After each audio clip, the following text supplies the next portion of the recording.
Olá pessoal, tudo bem? Aqui quem fala é Fernanda do canal Fé e Fé na Cozinha. Já fizeram o bolinho de chuva na air fryer? Se não, vamos fazer. Um ovo, uma colher de chá de manteiga, meia xícara de açúcar, meia xícara de leite, uma pitada de sal, 2 xícaras de farinha de trigo, colher de chá de fermento para bolo. Use qualquer forminha que vá ao forno. Preencha as forminhas até a metade.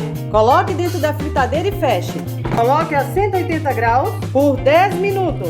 Olha que maravilha! Desenforme. Pincele os bolinhos com manteiga. Polvilhe açúcar com canela. Olha isso! Que delícia! Fofinho! Se gostaram, se inscrevam no canal. Então tudo de bom para vocês. Muito obrigada e até a próxima dica.